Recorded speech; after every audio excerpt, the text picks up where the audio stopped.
오늘은 소망을 굳게 붙들면 승리한다. 소망을 굳게 붙들면 승리한다 라는 제목으로 말씀을 드릴 때 하나님이 주신 소망을 믿음으로 굳게 붙들므로써 모든 고난에서도 승리하는 그런 훌륭한 믿음의 성도들이 다 될 수 있기를 간절히 바랍니다. 독일에는 성자가 두 분이나 있어요. 무슨 성자냐? 문학 분야의 최고의 성자인 시성이 있고 음악 분야의 최고 성자인 악성이 있습니다. 문학 분야의 최고의 성자는 시성이라 하는데 독일의 괴테가 바로 시성입니다. 그 괴테가 소망에 관해서 훌륭한 말을 했습니다. 소망이 뭐냐? 어떤 경우에도 절망보다는 소망을 붙드는 편이 훨씬 더 좋다. 이런 귀한 말을 했습니다. 어떤 경우에도 절망보다는 소망을 붙드는 것이 훨씬 더 좋다. 이런 말을 했어요. 그리고 똑같은 나라에서 똑같은 시대를 살았던 악성 베토벤도 소망에 관하여 똑같은 태도를 가졌습니다. 그러므로 베토벤도 아주 위대한 삶을 살았습니다. 왜 그럴까요? 베토벤은 너무 가난했습니다. 그래서 저런 피아노가 없었어요. 다리가 없는 안전뱅이 피아노만 가지고 있었어요. 그럼에도 불구하고 음악을 사랑해서 음악에 대한 소망이 너무너무 강해서 조금도 기가 죽지 않았습니다. 그리고 음악가에게 있어서 생명이라 할 수 있는 정력을 잃어버렸을 때에는 소리가 잘 안 들리니까 피아노를 크게 쳐야 했습니다. 크게 치니까 옆에 사는 사람들이 시끄럽다! 그만 쳐라! 이 욕을 너무 많이 하니까 이사를 가야 했어요.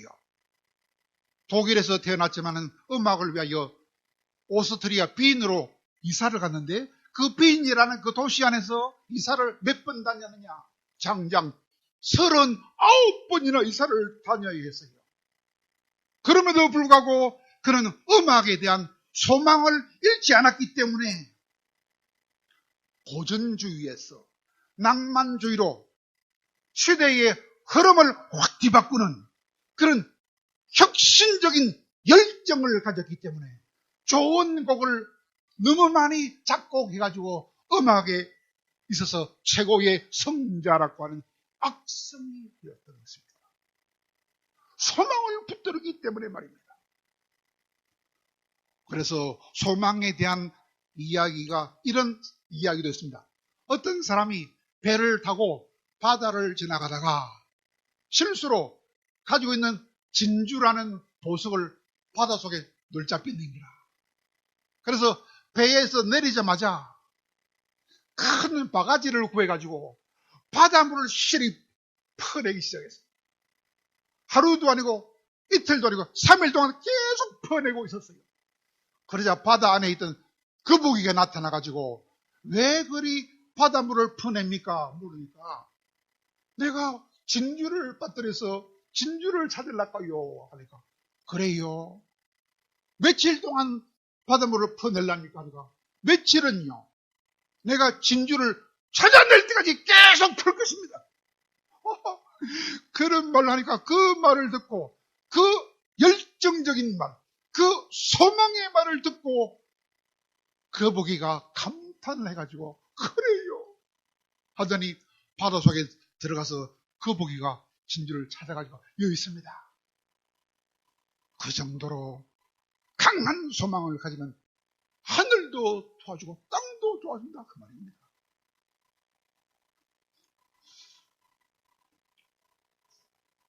여러분, 소망을 이루는 일보다 더 큰 기쁨은 없습니다. 여러분 가지고 있는 소망을 반드시 반드시 이루기 바랍니다. 소망을 이루어야 행복해집니다. 근데 하나님이 우리 가슴 속에 깊은 소망을 심어 놓았어요. 우리 모든 사람 가슴 속에 깊은 소망을 심어 놓았어요. 그게 뭘까요? 전도서 3장 11절에 하나님께서 우리 마음속에 영원토록 행복하게 살고 싶다라는 그 영원을 사모하는 마음을 우리 마음속에 심어 놓으시다 그랬어요. 그 하나님께서 우리 속에 심어 놓으신 그 소망을 반드시 이루어 주실 줄로 믿고 어떤 환난이 와도 조금도 동요하지 마시고 하나님께서 그 영생의 소망을 이루어 주실 때까지 믿음으로 그 소망을 붙드시고 기다려서 영원한 행복을 주님과 함께 누리는 진짜 훌륭한 신자들이 다 될 수 있기를 바랍니다. 스위스에 내과 의사이며 동시에 정신과 의사인 사람이 있습니다. 이름은 투르니에라는 의사가 있었는데 그 의사는 자기 아내하고 금슬이 좋기로 이름난 의사였습니다. 근데 그가 있던 스위스에서 남쪽에 있는 그리스로 여름에 휴가를 갔다 그래요. 휴가를 갔는데 아내가 갑자기 휴가지에서 죽어버렸습니다. 왜 죽었을까요? 심장마비가 와서 죽었어요. 심장마비가 와서 현장에서 죽을 때에 숨을 거두기 직전에 그 아내가 남편을 향하여 평온한 아주 편안한 미소를 지으면서 이런 말을 했다 합니다.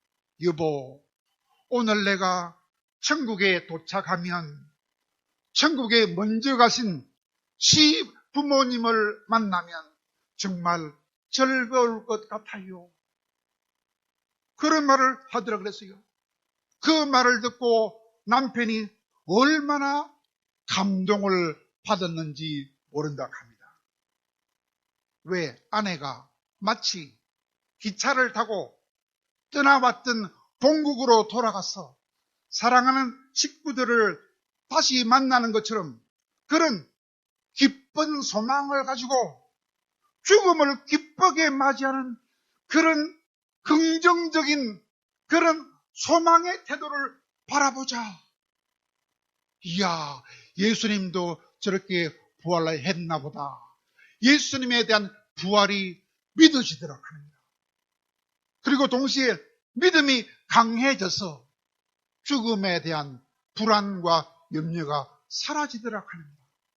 뿐만 아니라 아내가 떠난 다음에 밀려올 고독감에 대한 염려도 다 사라졌다 라고 간증하고 있는 것을 볼 수 있습니다. 여러분, 그 정도로 소망은 중요합니다. 천국 소망이 있으면 죽을 때도 기쁘게 갈 수 있다. 예수님도 우리 사람들에게 영생을 주겠다 하는 그 소망 때문에 십자가 고통도 기꺼이 참고 견딜 수 있었습니다. 그 소망이 죽음의 고통을 견디는 강력한 주사가 될 수 있다 그 말입니다. 그러므로 여러분, 지금 우리 현재의 삶이 아무리 힘들지라도 우리들은 흔들리지 않는 믿음을 가져야 합니다. 하나님께서 나에게 영생을 주실 것이다 하는 그 소망을 굳게 붙들고 어떤 고난 중에서도 하나님 저에게 그 소망을 이루어 주실 줄로 믿습니다 라고 소망을 붙들고 기도함으로 힘든 세상을 넉넉히 이길 수 있는 믿음의 사람들이 다 될 수 있기를 간절히 바랍니다.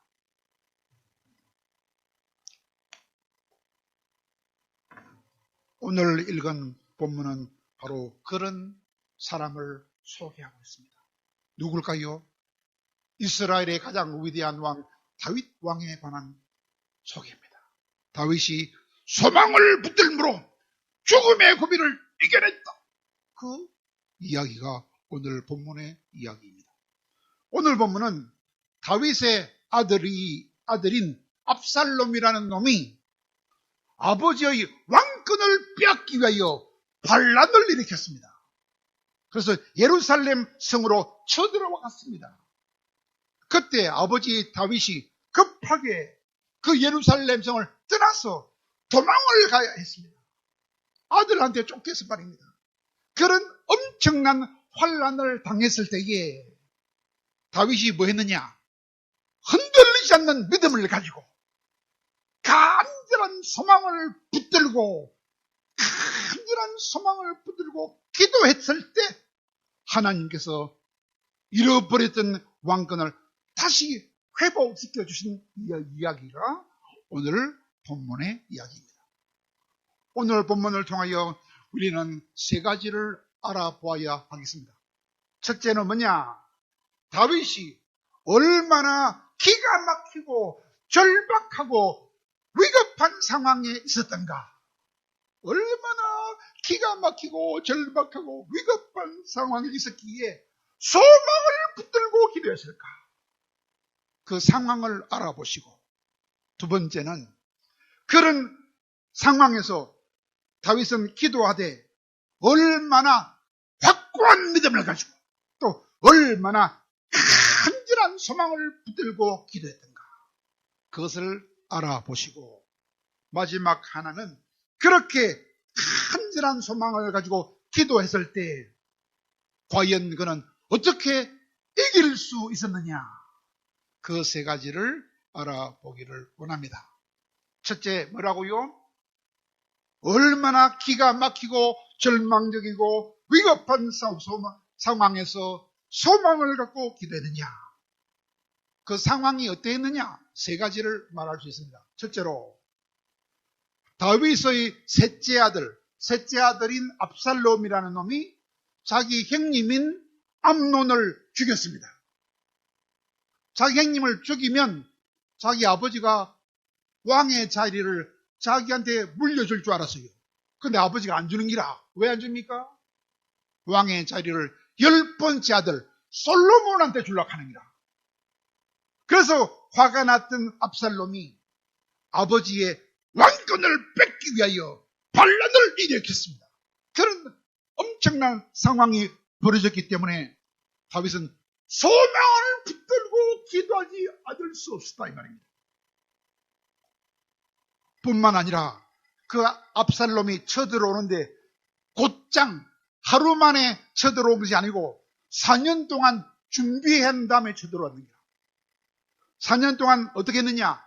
압살롬이 백성들의 마음을 도둑질한 다음에 백성들을 완전히 자기 편으로 끌어넣은 다음에 쳐들어왔느냐.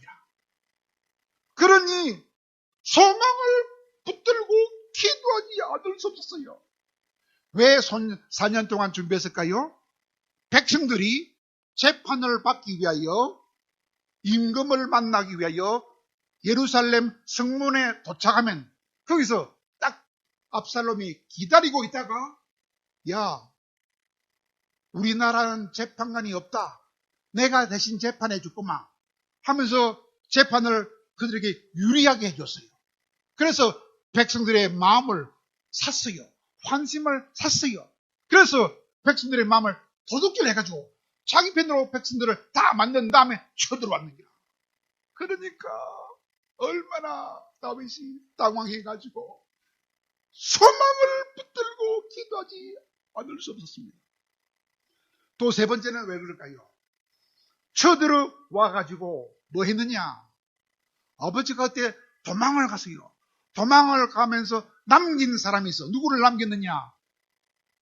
아버지가 데리고 살던 10명의 후궁들을 궁전에 남겨놓았는데 그 후궁들하고 자기 아들 압살롬이라는 놈이 대낮에 많은 사람이 쳐다보는 가운데 동침을 했어요.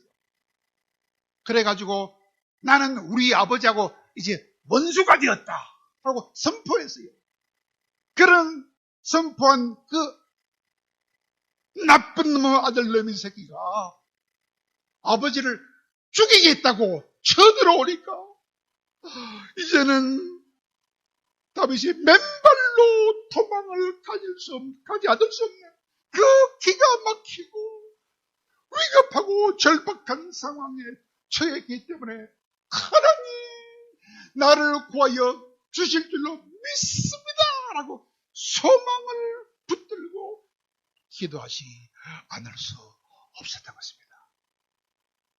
두 번째, 그런 악한 상황에서 다윗은 기도할 때 얼마나 확고한 믿음을 가지고 또 얼마나 간절한 소망을 붙들고 기도했을까요?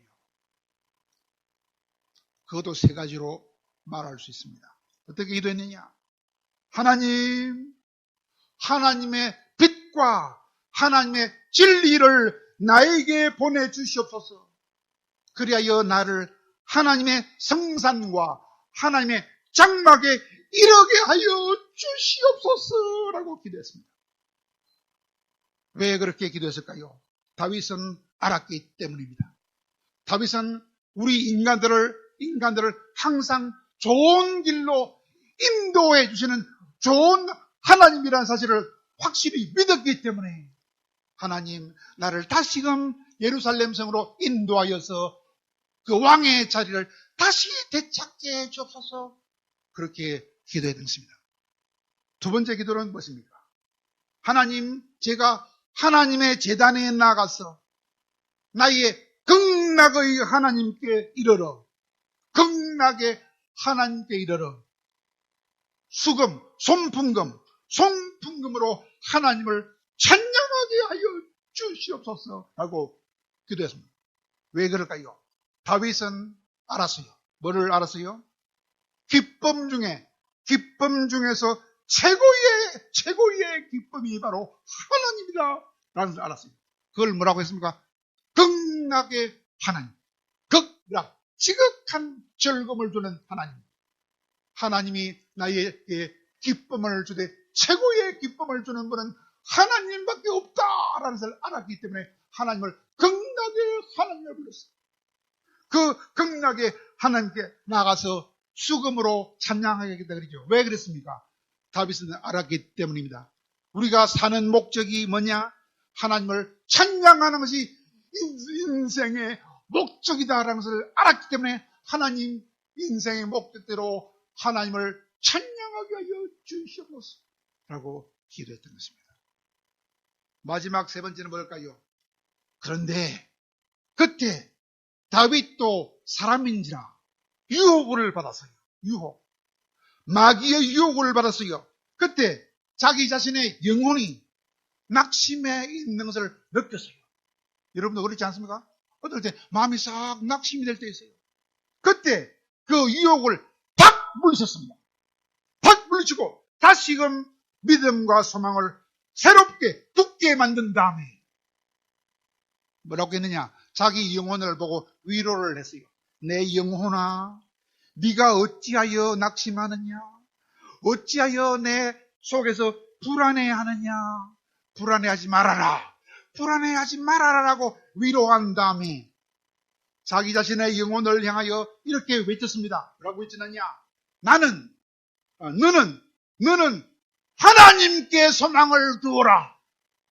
나는 하나님이 나타나서 나를 도와주심으로 인하여 나는 내 하나님을 여전히 찬양하겠다라고 말했습니다. 그 말이 무슨 말입니까? 다윗이 그의 소망을 어디에 둔다는 말입니까? 나의 소망을 하나님께만 두며 하나님의 도와주심 그것에만 나는 나의 소망을 둔다 라고 한 것입니다. 그 말은 다른 말로 바꾸면 하나님, 나는 나의 소망을 하나님 당신에게만 두고 있습니다. 하나님이 나를 도와주시는 것 거기에만 나의 소망을 두겠습니다 라고 기도했다 이런 말입니다. 세 번째, 그렇게 기도했을 때 다윗은 어떻게 이길 수 있었을까요? 그 기도를 들으신 하나님이 다윗에게 승리를 주셨기 때문입니다. 여러분, 다윗이 했던 기도를 한마디로 요약하면 무엇입니까? 다윗이 한 기도를 한마디로 요약하면 사무엘하 15장 31절에 나와 있습니다.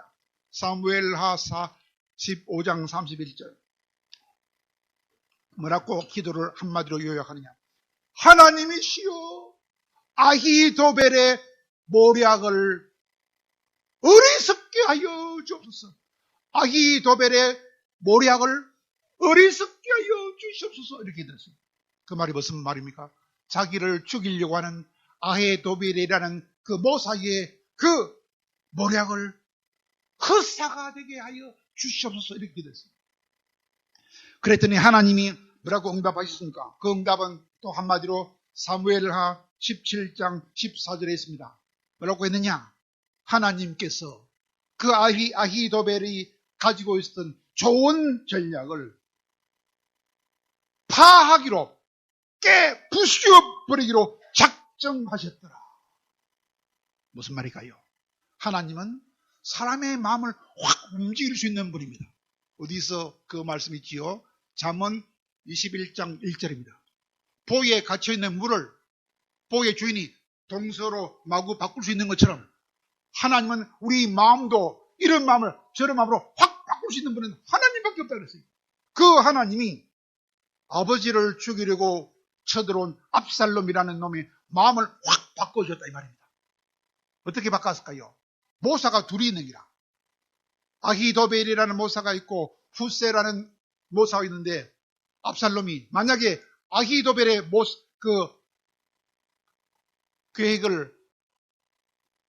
계략을 들으면 틀림없이 다윗이 죽습니다. 근데 후세의 계략을 들으면 지가 죽어요. 그때 하나님께서 압살롬이 후세의 모략을 듣게 해서 압살롬을 죽게 만들어줍니다. 왜 그랬을까요? 그 압살롬은 허영심이 많았어요. 그 허영심을 후세가 이용했어요. 압살롬이요, 당신의 아버지 다윗은 최고의 용사입니다. 그냥 가다가는 죽습니다. 그러면 안 되고 시간적인 여유를 가지고 이스라엘 모든 병사를 모아가지고 완전 무장한 가운데 당신이 총살인관이 돼서 싸우면 이길 것입니다. 이렇게 말했어요. 그러나 그것은 후세가 다윗을 살리기 위한 교묘한 작전이었어요. 그때 압살롬이 허영심이 들떠가지고 그래 하고 가다가 결국 맞아 죽고 맙니다. 요압의 칼에 찔려서 죽고 맙니다. 그것은 하나님께서 다윗의 그 간절한 소망의 기도를 들으시고 승리를 다윗에게 안겨주신 것이라 그 말입니다. 그러므로 사랑하는 여러분, 어떤 고난이 닥쳐도 하나님이 주신 나에게 주신 소망, 영생을 주겠다 하는 그 소망을 붙잡으시고 간절하게 기도하셨어요. 어떤 고난도 물리칠 수 있는 우리 모두가 되기를 간절히 바랍니다. 마지막으로 우리도 똑같이 간절한 소망을 붙들고 승리하기 원하면 해서는 안 될 일이 있습니다. 뭐 하면 안 될까요? 하나님이 우리 안에까지 들어와 계셔서 우리를 도와주기를 원하신다는 그 사실을 잊으면 안 됩니다. 하나님이 우리를 도와주려고 계속 우리 안에 들어와 계신 것을 잊으면 안 됩니다. 어떤 과부가 있었어요. 돈이 많은 과부가 있었어요. 근데 그 과부는 밖으로 잘 돌아다녀. 집에 붙어 있을 때가 별로 없었어요. 그 집에는 소아마비 된 16살 딸이 있는 기라. 딸은 항상 집에 있는 기라. 엄마는 유행을 좋아했어요. 마구 돌아다니다가 집에 돌아올 때는 미안해서 선물을 많이 사줍니다. 근데 혹시나 딸이 생일이 됐을 때는 유행 중에도 자기 전속 간호사를 보내가지고, 왜? 그 과부는 돈이 많으니까 전속 과부가 있어요. 전속 간호사가 있어요. 전속 간호사를 보내가지고 생일 축하 꽃도 막 사주고 그랬어요. 또 한 번은 어떤 일이 있느냐. 그날도 딸내미 생일이라. 근데 그날도 그 엄마는 밖으로 돌아다녀. 그러면서 전속 간호사한테 전화를 해가지고, 오늘 내 딸이다. 진주에서 가장 좋은 꽃바구니 사가지고 하나 줘라. 그리고 내가 돌아가면 더 많은 선물을 사준다고 말해줘라. 그랬더니 그 집에 있는 16살짜리 소아마비 딸이 뭐라고 한 줄 압니까? 엄마, 싫어. 나는 꽃도 필요 없어. 엄마가 필요해. 항상 내 옆에서 돌봐줄 엄마가 필요해. 하고 울더랍니다. 엄마는 그렇게 딸을 무시한 것이죠. 그러나 하나님은 우리를 사랑해요. 하나님 우리를 사랑해서 날마다 우리 안에까지 들어왔겠죠. 우리를 도와주려고, 날마다 도와주려고 우리 안에까지 들어왔겠죠. 그것을 잊어먹으면, 기도하지 않으면 우리는 망합니다. 그러나 그것을 기억하고 그분께 기도하면 우리는 항상 이길 수 있습니다. 여러분, 믿음이 우리를 살려주는 것입니다. 그럼 마지막으로 간절한 소망을 붙들고 어려울 때마다 이기기 원하면 꼭 해야 될 일 뭡니까? 방금 말씀드렸죠. 이야, 하나님이 우리를 너무 사랑해서, 그 엄마하고 달라요. 우리를 너무 사랑해서 우리를 태어날 때부터 죽는 그 순간까지 항상 우리를 품어주고 계시고 안아주고 계시죠. 우리가 늙어서 백발이 돼도 하나님은 나를 뒤에서 꼭 보듬고 내가 항상 너를 도와주고 함께하고 있다라고 이사야 46장 4절에서 말씀해주고 있습니다. 그거를 믿어야 되는 것입니다. 믿음이 승리하는 길입니다. 영국의 에드워드 모토라는 37살짜리 캐비네트 제조공이 있었습니다. 그 캐비네트 제조공은 철공소에서 일했습니다. 근데 그 사람은 열등의식에 사로잡혀 있었어요. 열등의식, 반항심, 원망에 사로잡혀 있었어요. 왜 그랬을까요?